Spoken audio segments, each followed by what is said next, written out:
Welcome to Patrick's Simulation Realities, where the world of conflict simulation comes alive through conversations with the people who shape it. From game designers and developers to playtesters and passionate hobbyists, we explore the stories, strategies, and creativity behind your favorite war games.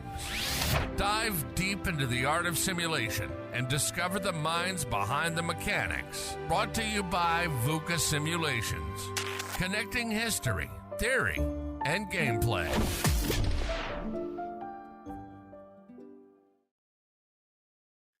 All right. Hello and welcome again to Patrick's Simulation Realities, a podcast about board war games. And today's special guest is Andoni Arriva. I'm not sure if I pronounce it correctly. He's the designer of our upcoming game, New Cold War. Well, he's the co-designer, so to speak, but we'll talk about the game later. So, Andoni, welcome to the show. Welcome, Patrick. Thanks to invite us to be here. Sure. So, why don't you tell us a bit about yourself, your own background in the board game hobby? Okay, I was a very new person in the hobby because I play in the past some Euro games, nothing special. Right. But when I started to play Twilight Struggle, we see this game and we present to Igor, the other co-designer. So we started to play together, and after that, we feel that there is some lack of another game after this, the final of the Cold War. So we start to think about how to create something to cover this vacuum. All right. And Igor, so he's a friend of yours. So how did you get in touch with each other? Yeah, it's not one of my friends, but I know here since a few years ago because we are from the same neighborhood and we study in the same high school. He has 1 year less than me, so we know each other, but we are not friends. But All right. Yeah. finally, we meet together due to this project. Okay. So what topic did you study? What subject? I have a study something related with logistic and transport. And after that, in my adult life, I have a study history. Ah, okay. That's the background. Yeah. So Igor did the history study too? No, I think he studied chemistry, Okay. chemistry, and he's working as a teacher. Right. And yeah, but he likes this world of geopolitics and Yeah. something related. So that got you started. So when was it that you sat down together and thought about creating your own game? I think it was around 6 years ago. Oh wow. A long time, but Yeah. because we have started very slow.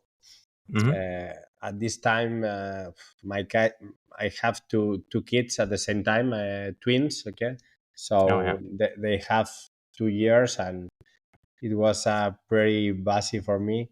So I think we meet together all the Mondays, but at I think 11 o'clock in the night when the kids was sleeping. So we start very, very slow. All right. And after that, with the pandemic, we can move forward more quickly. Yeah. Okay, so tell us a bit about how you came up with the idea. So you were influenced by the playing of Twilight Struggle, And maybe you can also explain the listeners what the game New Cold War is about. Okay. Concerning the idea, it was, as I told you, the our desire to make a sequel of Twilight Struggle. We start making a first game very very similar to Twilight Struggle with same mechanics and Two but players? yeah, I think yeah. Ah, right. But after that, we think that we have to create our own game. So we start to development different things, mechanics to create our game. So we make in this project like two different games. One very very similar that finally we have discarded, and this game. And All right. New Cold War is a game about geopolitics from 1999 to 2019. 1 to 4 players. You handle with the four great powers: US, European Union, Russia, and China. There is some kind of cooperation between blue and red bloc, but at the end is a individual victory. And it's an easy game to for know how to play, but I think it's harder to dominate and to know the events, the strategies. Yeah.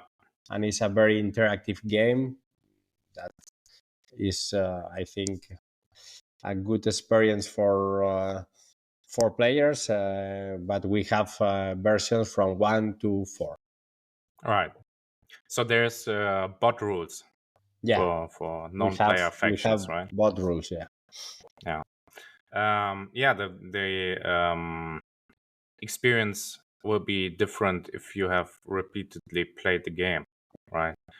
Yeah. Because personally, I've play tested it and played it a couple of times, and the result was so different each time. With the first game, I think the US was way ahead in victory points, but then the second game it was China going big, and it's really, yeah, it can be really Yeah. different. Yeah, because Yeah. the one of the main mechanics of the game is that you can win by the fulfillment of objectives, hidden objectives. Right. And every power has a personal deck of 8 objectives, and you play in a game with 3, and you Right. win with 2 of them. So this provides different games every time, because Right. Yeah. every power has different objectives, and this is one of the things that provides this replayability. Another one is that we have 135 events in the game, and you play with around 90 in a Right. game. So you have 45 events that won't appear in the game. Okay. So Yeah. this provides two more different experience. Yeah. So it's the game itself is pretty asymmetric, right? The victory objective cards are different per faction. Yeah, it's at the beginning we have the asymmetric is important.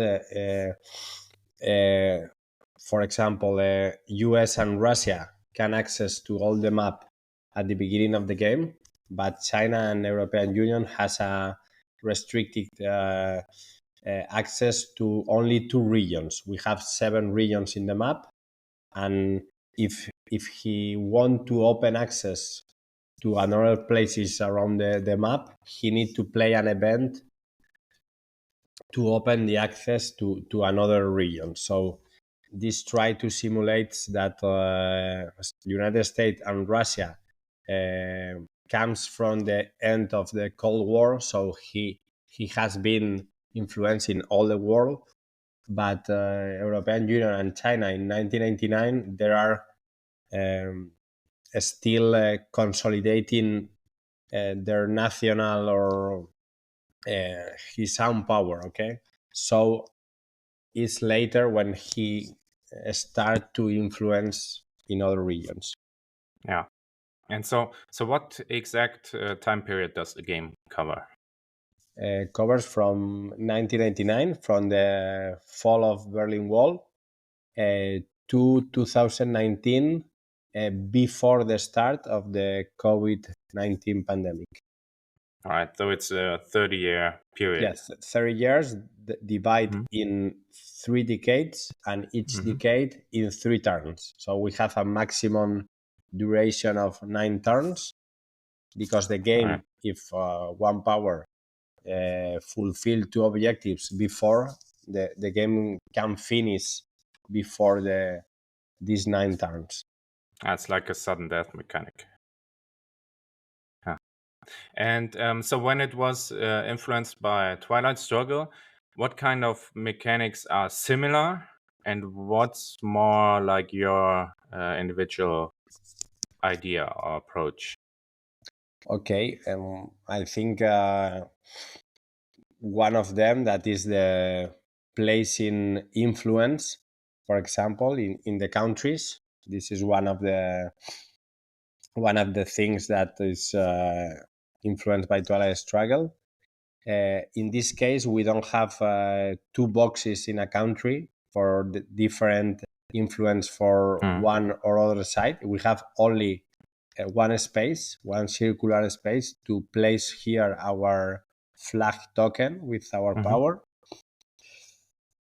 And yeah, each country has an stability degree as Twilight Struggle.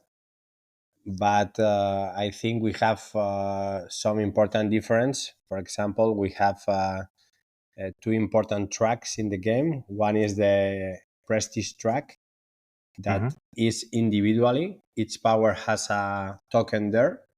And another one that is, I think, very interesting, and we love this mechanic, is the control of the media. Okay, that is a track that the 2 blocks, red and blue block, struggle against the other. All right, so they have to team up. Yeah, and the dominance of the media gives you a lot of advantage in the important phases of the game. Right. Okay, and another thing that is different, I think, is that we have the possibility of hold a reserve point for next moves. And another thing inspired by Twilight Struggle but different is the I don't know the space. I don't know the name exactly in Twilight Struggle. In English, the space track is here. Space race. The space race, yeah. We have here something different, that is the vetoes of the Council of Security of United Nations. That I think that is very good related with the period of our game. So the powers have a permanent seat in this council, so he can veto other events from the players, but they have some consequences with a political cost and something like this. But this is an inspiration, but we have made it in different way. Right. So the general course of the game, you mentioned the events, so that's done by the card play, right? And I think the card play mechanics, the system is pretty unique in your game. Why don't you tell us a bit about that? How does a turn work? Okay, yeah, this is something different. I think it's different. The map itself, because we have reserved the center of the table to place like a negotiating table with 4 seats, okay, and the players place the card there. And we have 3 positions, okay. There is one with dotted lines, and you place the card here and you wait till other players finish and put all the cards. And when the fourth, they put it face down, so you can't see the opponent's cards. You can see, and when the 4 cards are on the table, we reveal it at the same time, Mm-hmm. and each power places the card in event or operation points. All right. This is important because the order of turn is determined by the cards in every in every round. The turn order is different. So first we start always with the events, and if we have, for example, two events of 2 operation points,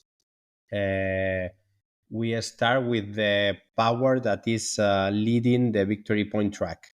Mm-hmm. If not, for example, we start with the higher operation points. And after the events, we make the same with the operation points from the higher to the lowest.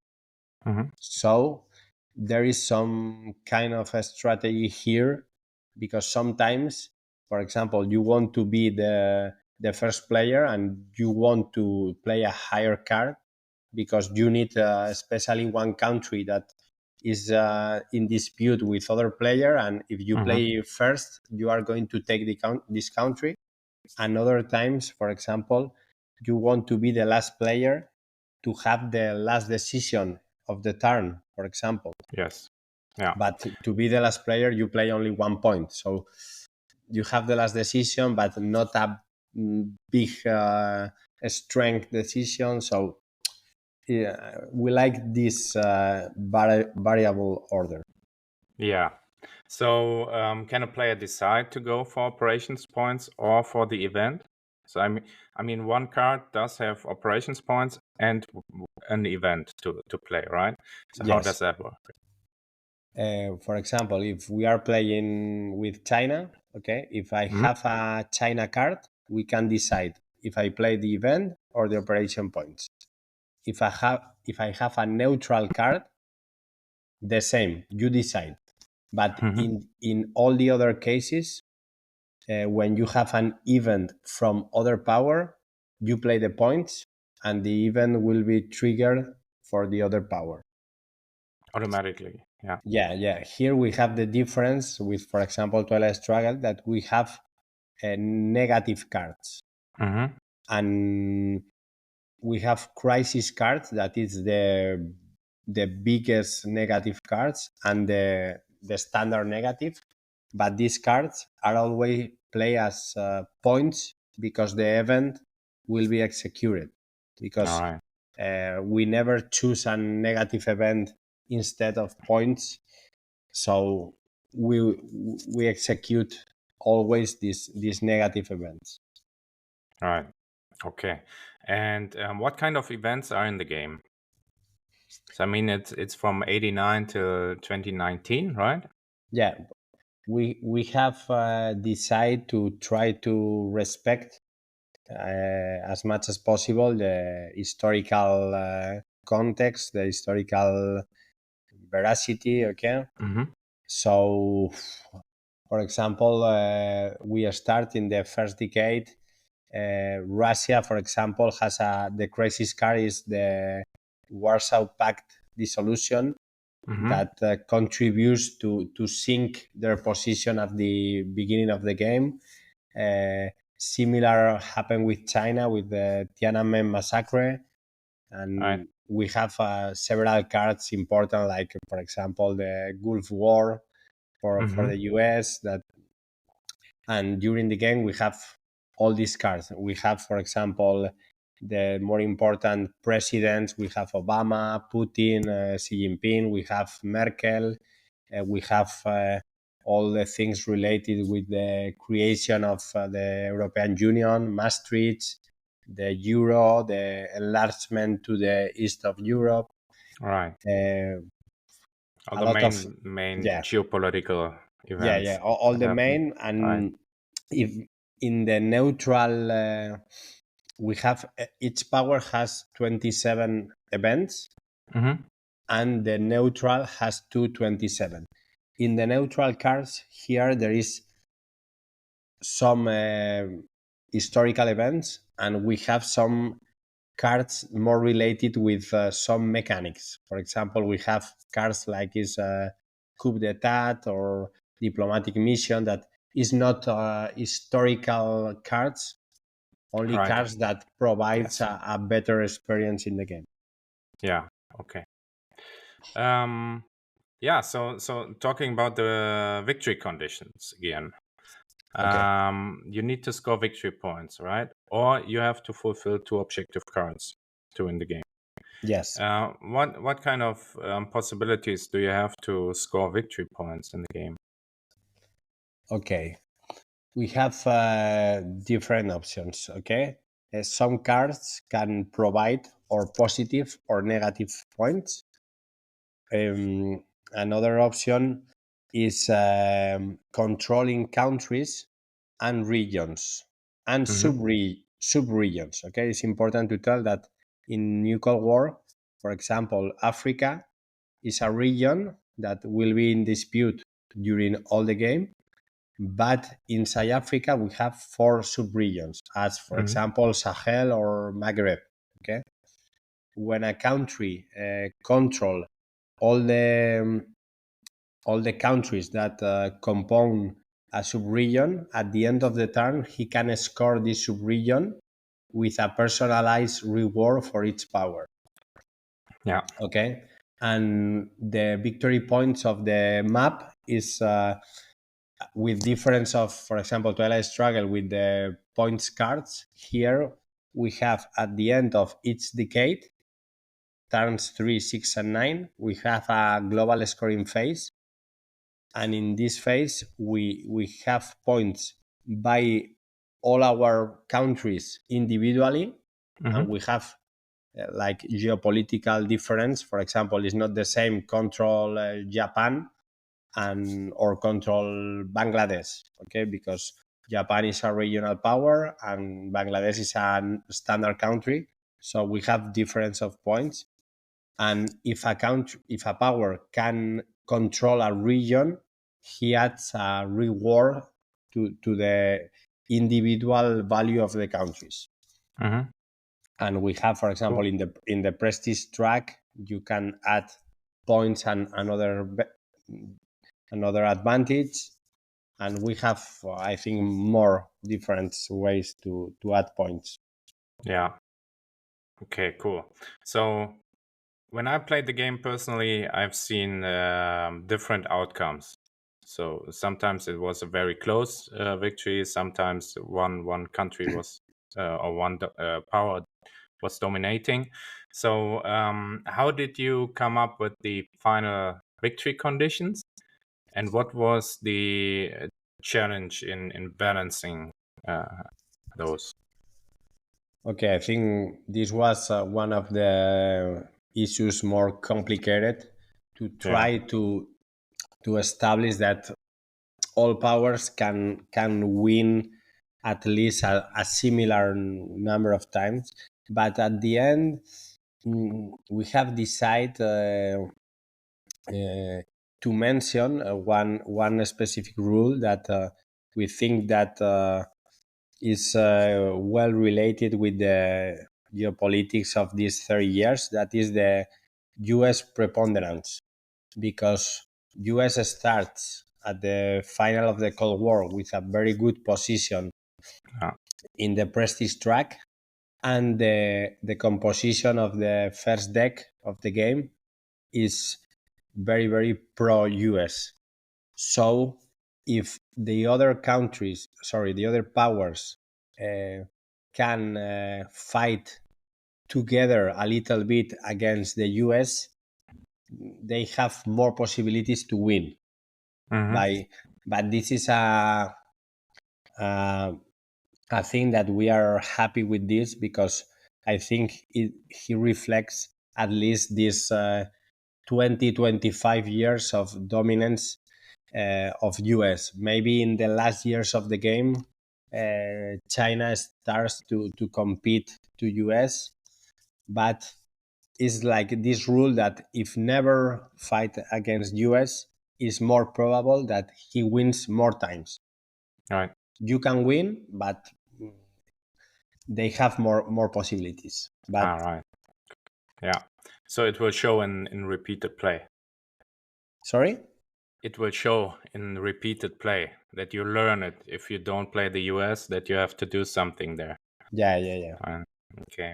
And so I've seen lots and lots of pictures of you playtesting the game, of other players playtesting the game, right? So I think you toured some conventions and you had lots of prototypes.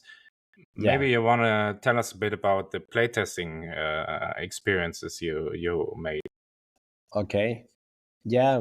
At the beginning, okay, it was only a thing of Igor and me, but Mm-hmm. but after that, with COVID, Igor created a crazy thing that it was a prototype of the game in Excel, Oh, okay, wow. to play online. So he created a map in Excel. I don't know how, because he is the It's technological crazy. expert, Yeah. okay, and we play with this Excel. So we have like a group of 6 people, friends of us, Yeah. and we be a lot of nights playing at the game.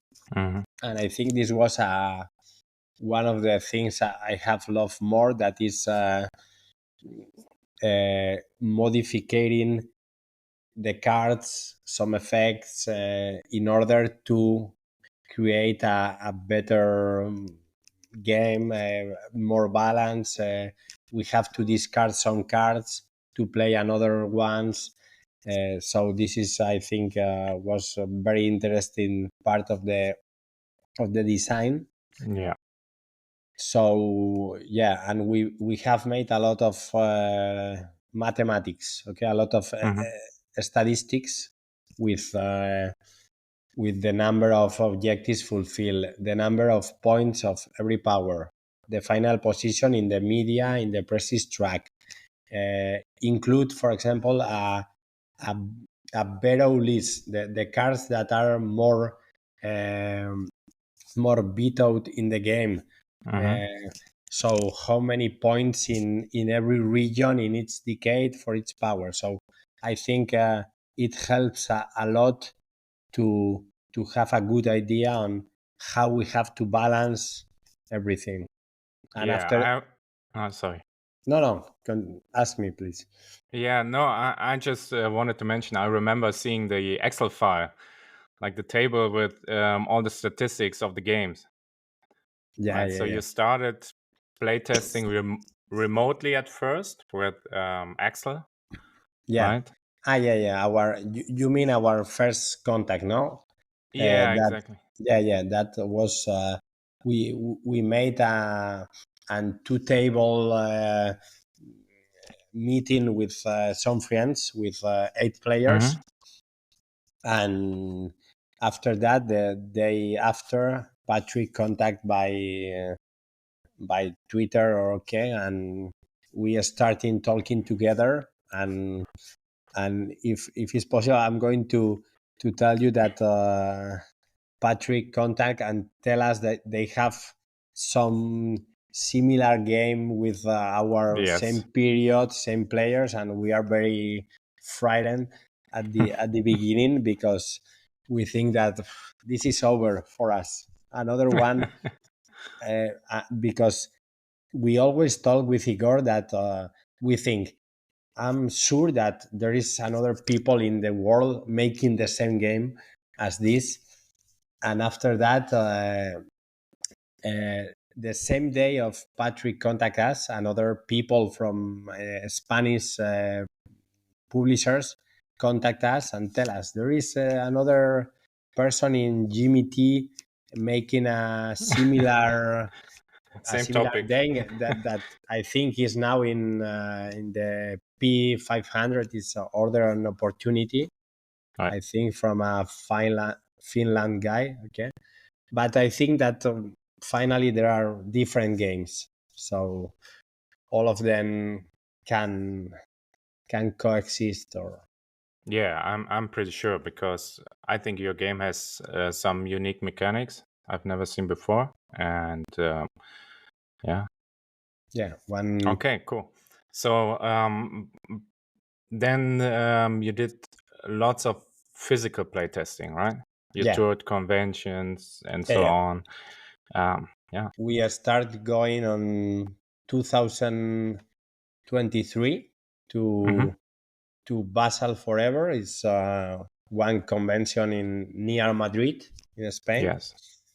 And for us, was the final proof of know if the game uh, is good and we have future or not, because we was confident with ourselves, and Hmm. we think that the game is good and strong, and but we say maybe we present the game to the experienced people in this business and something is not good, or but yeah, we go to this convention, after that to Batalladores and to Bellota. That was the first time we can meet each other personally, and I think the conventions Yes. for the history of our game was very very important, because we receive the good feedback of the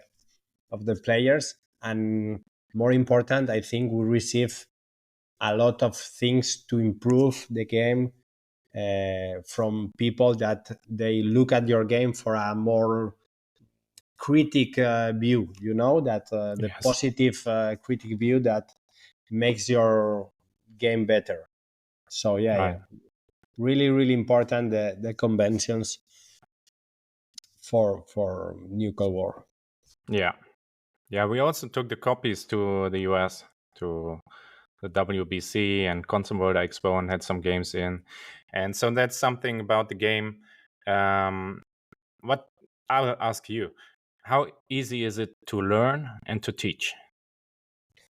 I think it's too easy, because for example, with 30 minutes, 40 minutes demo, you can start playing. Yeah. Okay.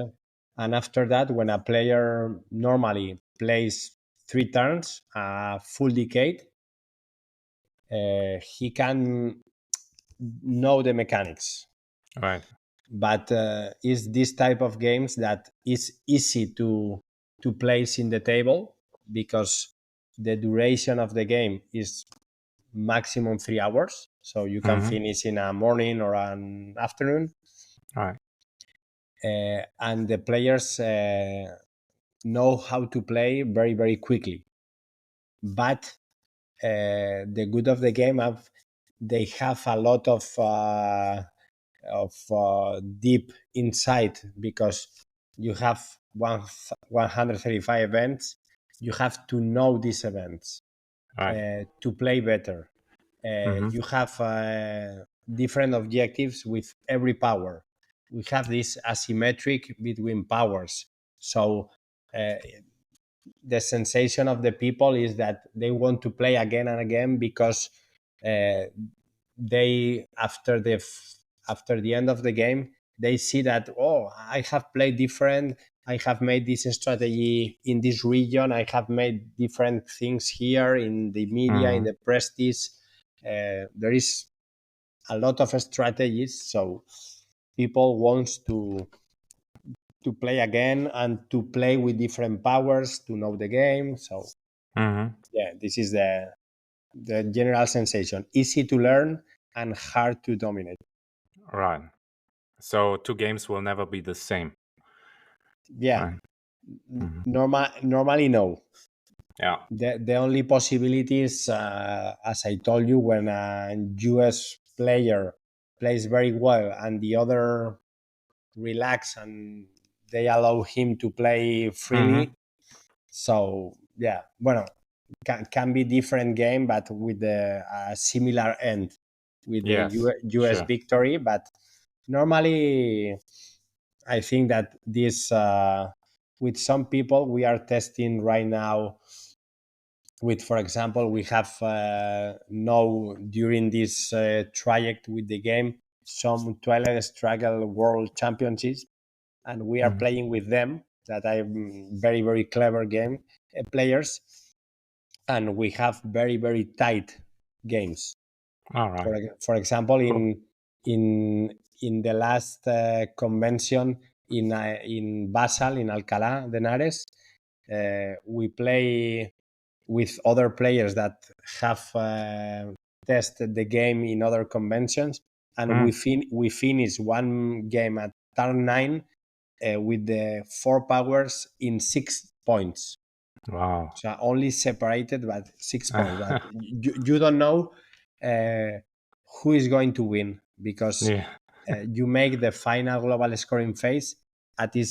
In this game, it's very complicated to calculate how many points are you going to win, because in a global scoring phase you score, I don't know, maybe 30, 35, 25, Mhm.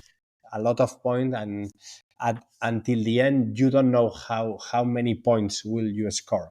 So you arrive to turn 9 with a lot of intrigue to know who's going to win. Yeah. Cool. So then I remember when we first hooked up, the game was in Spanish, right? Because you come from Spain, and so everything was in Spanish. How did that work with the English translation and the language barrier? Was that an issue for you?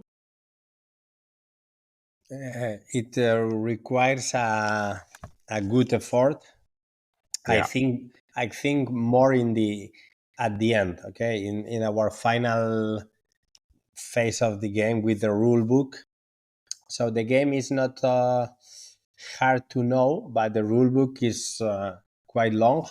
We have I think 48 pages, but I think that the half of the rule book is for the bot player, with the different versions of 1, 2, and 3, and with the annex with all the list of cards, objectives, symbol. So the base game is, I think, 25 pages with a lot of image, a lot of examples. Yes. So it can be, I think people can see, 48 pages, but I think they have to, don't be scared for this, because the game is easy to learn. But create this rule book in Spanish and in English, was a hard work. In English we have the help of Jim, one people that Patrick involved in the game. So it was important, because we speak English, but we are not experts in the language. So he cooperates a lot to improve the translation. Yeah, and it was done in parallel, right? Whilst the Yeah. game was still in development, so still changes would be coming, and you had to include the changes to both versions of the rules, right? Yeah, and it's important that this guy is not only a translator. It was a person expert in board games. Yeah. That he starts to first to understand the game, to understand all the mechanics, all the particularities, small, the more difficult rules, to try to explain better. Okay, not only translation, improving the rule book, and these people shows us, for example, things as you play with hidden objectives. For us, was something that is basic, but it was not explained in the rule book that was hidden, or the word hidden don't appears. For us, we play hundreds of times with hidden objectives, so we haven't put this word, but these people know. So it's good for this type of things, that you have think about it, that you don't need to say this, because it's inside you and it's complicated. Yeah, so we were lucky to have a lot of volunteers and helpers, right, in playtesting, proofreading, Yeah, that's Yeah. true. Yeah, so based on the translation, New Cold War is the first game that VUCA's gonna publish in 2 language versions, right? In English, and there will be a Spanish edition, and we're also planning to make other language editions, right? Yeah. So that's something we're working on. But what else are you working on right now? Yeah. Something different for you. Yeah, we are happy to be the first game from Buka in different language Yeah. from English. But okay, in this case, we are from Spain, so it was not very difficult to make a translation and make a good rule book, I think. Right. So, is there any other projects you're working on with Igor? At this moment, we have some ideas. Okay, one of them is very logical because, for example, New Cold War ends at 2019. Mm-hmm. We are in 2025, and these 5 past years, in terms of geopolitical events, it was really, really important. A lot Yeah. of things, like, for example, the COVID card is not in the game.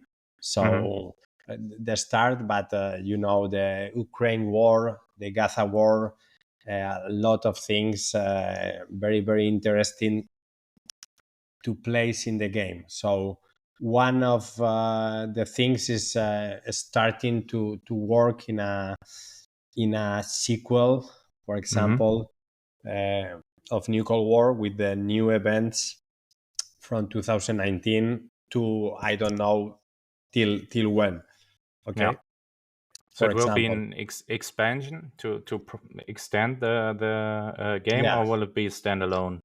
yeah, no, I think it's an expansion that offers new cards, offer new objectives, Yeah. and some improvements of the game, some difference, some new mechanics.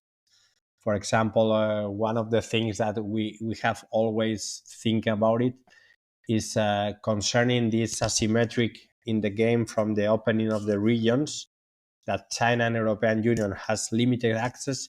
Is for example the opening of embassies in other regions to provide this access, Yeah. and you don't have to wait until the event comes to your hand. So you can open an embassy and try to get access to a region, but the people there, the other powers, they have to let you open, and mechanics as this to improve the experience of the game. But it's only an idea. First, I think we have to know if New Cold War has a good acceptance in the world or in this business. Okay, Yes. so he's something that we have to discuss together, Patrick. Sure. but first we have to I think make now we are trying to make some contents to place in, for example, in BGG, creating Yes. videos of examples of play, demos, solitary plays. We are now working in this to know the base game first, to try to explain it better. So we are making different things. Like yesterday we have a YouTube talk with this Twilight Struggle Championship that is from Greece. He has a YouTube channel, so today with you in the podcast. Yeah. So trying to do some interviews, some posts in blogs. Mhm. So Yeah, very cool. Also, the videos, like the tutorial videos, how to learn the game, will definitely help new players play yeah, the game. But on the other hand, the rule book's full with illustrated examples and so on. So I think that shouldn't be an and issue. and the other idea, that is this only an idea. With the expansion, we have some more work already done, but the other idea is trying to continue the new Cold War system, maybe with a different historical and geographical context. Mm-hmm. Okay, Like so still 4 players, yeah, but right? like a series, no, that I Yeah. think you are doing right now with other of your games, Yes. that maintain the mechanics, but apply to different contexts. And we are thinking in making something with Africa, Oh, wow. because we think the geopolitical struggle there in these last years was very, very interesting, because the four powers of the game are very focused right now, Yeah. and trying to do something there. I think there is not a lot of games treating the recent Africa geopolitics.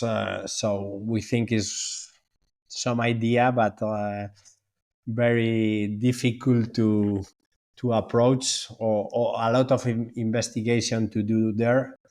Yeah. But I think it's a interesting country to make something with the similar, with the mechanics of nuclear war, because Sure. So what time period are you thinking about?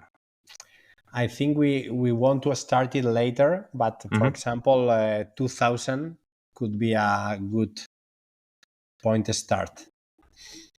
That sounds good. Exciting. Yeah, and trying to show, for example, in Africa, the geopolitics are very related with the control of natural resources, with the Yeah. control of the communication, like for example ports, main roads, highway, gasoducts, oil, these Yeah. kind of things. Try to place together So this with so it will still be the 4 major powers competing over influence in Africa, basically. yeah, I think All yeah. right.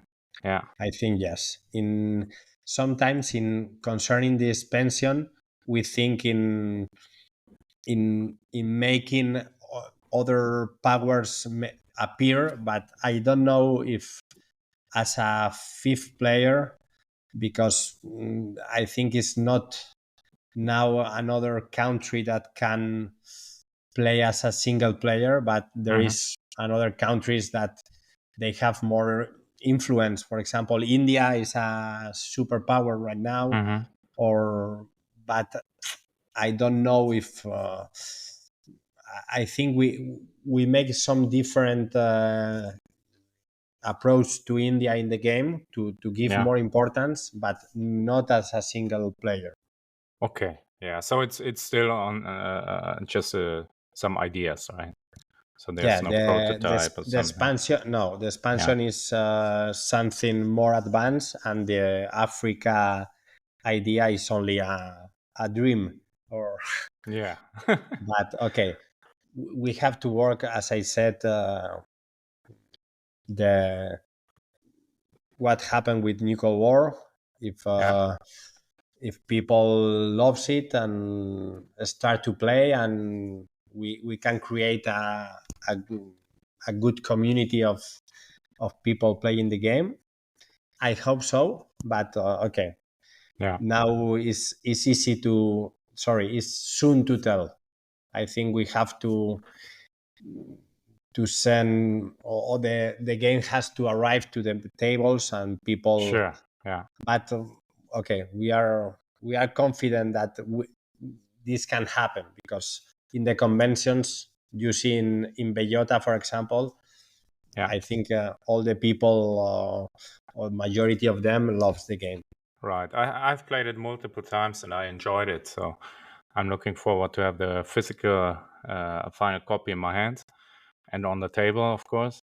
So maybe as some information, the game's on pre-order right now at our website, and we expect the release to ship the games to our pre-orders around March or April 25.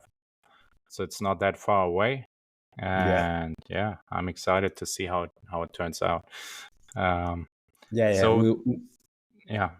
we want to solve the game, because the Buka is famous for the quality of the components, and I think we have a very good design with Pablo, okay, your designer, and we want to see this final game in the table to show how it looks.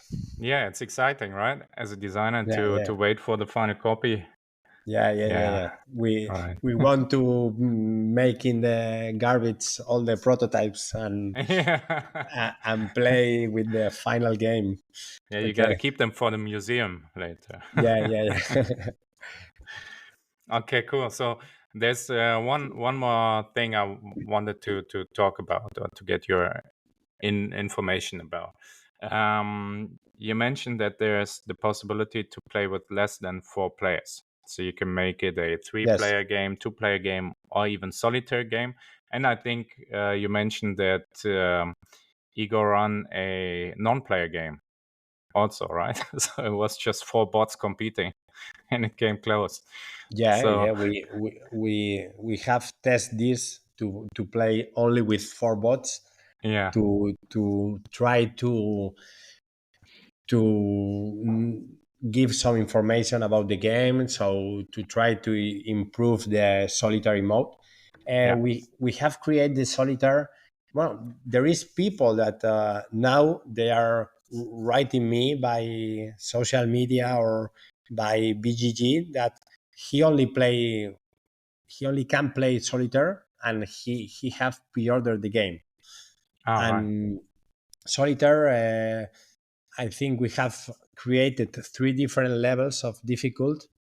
So if you play, for example, in beginner mode, some people is telling that he's losing the game, so because they are knowing the game. But for example, the expert mode is a really challenge to win the bots. And the good here is that you can play with each power. Okay, you can play with the 4 powers in solitaire. For example, in the 2-player modes, we have created 4 different scenarios in which powers from different blocks compete each other. And for example, with 3 players, the difference is that because in New Cold War you receive 4 cards and you play 3 in each turn. Right. So in the 3 mode, you receive the bot receives 3 cards, 1 from each power. So it's interested how you play with the bot, because you can give your worst card, or you can give a very good card because you know that he's going to fight against your rival. So with 3 players is also very interested, because the bot is handled with the players. So each player gives 1 card to the bot. Yeah. Right. Yeah. Okay. So this is a lot of strategy here to which card I give to the bot. Yeah, and in the solitaire mode, how does it work? In solitaire mode, the human player receives the 4 cards, and he gives 1 to the bot, 1 to 1 bot. For example, In the second turn, he gives one card to the other bot, and in the third turn, another one. So he gives one card per turn to different bots. Mhm. Okay, and the rest of the cards of the bots are random cards. Okay, and how is it determined what the bot does? Because you have different actions that you can take, right? You can either play the Yeah. card for events or operations, and Yeah, then if you have operations points, you can do different things. yeah, yes. The bot normally, the own cards of the bot, for example, if the bot is China, all the China events will be played as an event, Mhm. not by operations. And the rest of the cards play by operation points. Okay, for example, with the neutral cards, we have a table in the rule book that which card of the neutral are played by event and which by operations. Mhm. And after that, we have a 7-step like flux diagram to show how the bot plays. All So right. here, for example, he starts placing influence. When he can play influence in one region, he removes influence from the rival. After that, he jumps to the next region.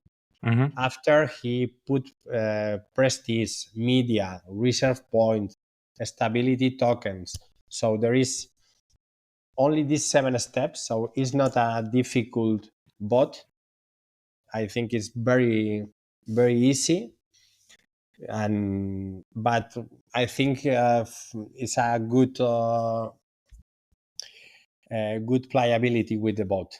Yeah. So we are new designers and we are Mhm. not expert in solo in solo games. That now is very common that there is some designers that are specialized in designing solo bots. We have tried to do our best, and I think that the bot can function well and Yeah. provides a good experience. Yeah. So there's conditions and priorities to how to play the bots, right? Yeah, And yeah, I mean, it looks like a very sophisticated solitaire system that way. And also, basically, it's 4 games in one, right? Because you can play each of the powers, and everything will play out differently each time. And due to the different events and yeah, actions, it will turn out differently each play, right? yeah, Cool. for sure. All right. So I think that's quite a lot of information about your game and your design experience. So I want to thank you for your time and say hello to Igor, right? Okay, And thanks then, for thanks for being here. It was a pleasure for us to speak about our game, and I think we have talked about a lot of issues in this yes, hour. So yeah, I'm very excited to see it being yeah. released and to see the players' feedback because I'm really excited about this game. I really like it. So yeah, Yeah, we have same thoughts of you waiting to be in the tables. And yeah, because now we have the TTS module open to all public, right. and there is people asking in BGG, putting some information, and day after day I think that the community is asking more and more. Hmm. They are downloading the rule book. They are seeing Yeah, the videos. So I think day after day, when the first copies arrives, the first reviews, I think the game yeah. can advance when this happen. Right. So exactly, that's a good hint. So anyone interested in the game in the project can take a look at the rules, which are available on VukaSims.com at our website on the game page. and there's rules, PDF files in English and Spanish language. And then also you did the tabletop simulator modules, also in Spanish and English. Yeah.